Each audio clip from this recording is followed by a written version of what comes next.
पता है पहले मैं न्यूज चैनल्स पर एंकरिंग करता था, मतलब न्यूज सुनाता था। अब मैं अपने यूट्यूब चैनल के ऊपर कॉमेडी करता हूं, और कॉमेडी करते करते मुझे पता चला दोनों एक ही बात है। भाई साहब, आज देश में जो भी हो रहा है, जैसा भी हो रहा है, आप उसको न्यूज की तरह लोगों को सुना दो, बस कॉमेडी अपने आप हो जाएगी। एग्जाम्पल के तौर पर ध्यान से सुनिएगा और मेरा यकीन कीजिएगा, मैं आपको हंसाने के लिए कोई जोक नहीं सुना रहा हूं, मैं आपको एक न्यूज सुना रहा हूं। 3 दिसंबर को एक पार्टी के हजारों नेता और कार्यकर्ता कुरान के समर्थन में दिल्ली की सड़कों पर उतरे। आई रिपीट, कुरान के समर्थन में एक पार्टी ने दिल्ली में जोरदार प्रदर्शन किया। उस पार्टी ने आम आदमी पार्टी पर कुरान के अपमान का आरोप लगाया और जोरदार नारेबाजी की। पवित्र कुरान का अपमान नहीं सहेगा हिंदुस्तान, कुरान का अपमान नहीं सहेगा हिंदुस्तान। क्या आप लोगों को पता है कि नारे लगाने वाली कौन सी पार्टी थी? बीजेपी। सच्ची, खुदा का ये करिश्मा, कुदरत का ये तोहफा, जन्नत का ये नजारा देखने के बाद खुद मुसलमानों ने कहा यार हमारा न्यू ईयर हो गया, 3 दिसंबर को ही हो गया, हमें आगे जाना ही नहीं, हमें यहीं उतार दो। क्योंकि भाई साहब 2025 में इससे नया और इससे अच्छा आप क्या ही देख लोगे। यार सोचो, इस बार दिल्ली का चुनाव कितना इंटरेस्टिंग होगा, जहां एक तरफ बीजेपी कुरान के सम्मान के नाम पर वोट मांग रही है, वहीं दूसरी तरफ केजरीवाल पुजारियों की सम्मान राशि के नाम पर। क्योंकि ठीक चुनाव से पहले आम आदमी पार्टी ने ऐलान किया है कि अगर फिर से दिल्ली में उसकी सरकार बनती है तो वो पुजारियों और गणतियों को 18,000 रुपए महीना सैलरी देगी। अब बीजेपी वालों का कहना है कि ये तो बहुत गलत बात है, केजरीवाल को ऐसा नहीं करना चाहिए, हिंदुओं की वोट लेने के लिए इतने पैसे बांटने की क्या जरूरत है, ये काम तो हम मुसलमानों का डर दिखाकर मुफ्त में कर लेते हैं। वैसे आपको बता दूं कि पुजारियों को सम्मान राशि देने का लगभग विरोध वो पार्टी कर रही है, वो बीजेपी कर रही है जिसके नेता चुनाव जीतने के लिए लोगों को बीफ यानी गो मांस तक खिलाने का वादा करते हैं। दूसरों का वादा क्या करते हैं, खुद खाते भी हैं। केजरीवाल पुजारियों को 18,000 देने की बात कर रहे हैं तो एक पार्टी जोर शोर से मांग उठा रही है कि मौलवियों और पादरियों ने क्या बिगाड़ा है, उनको भी तो दो, उनकी अनदेखी क्यों कर रहे हो। पता है मौलवियों के लिए मांग उठाने वाली पार्टी कौन सी है? Again BJP. भाई साहब, ऐसा सेक्युलरिज्म, ऐसा मुस्लिम प्रेम, कसम से अगर मैं दिल्ली का वोटर होता और मुस्लिम होता, मैं पक्का बीजेपी को वोट करता।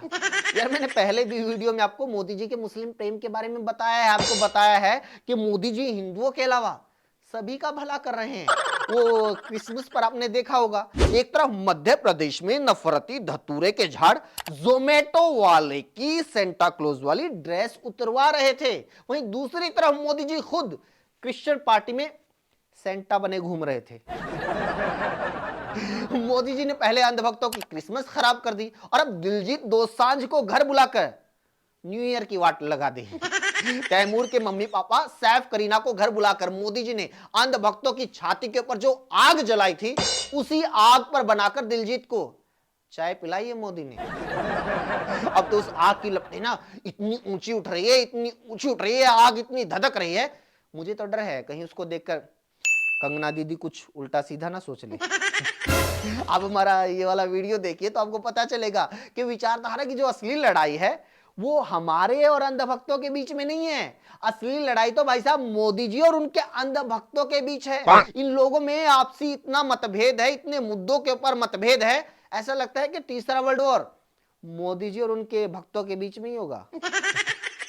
खैर, मैं आपको एक और न्यूज बता देता हूं। हाल ही में क्या हुआ, महाराष्ट्र से बीजेपी के एक सांसद, उनको किसी दीवार के ऊपर थोड़ा सा हरा पेंट दिखाई दे गया तो मैडम का तो धर्म ही खतरे में पड़ गया, बोली कि ये तो बर्दाश्त ही नहीं होगा, इसलिए वो खुद ब्रश उठाकर हरे पेंट के ऊपर भगवा पेंट करने लगी।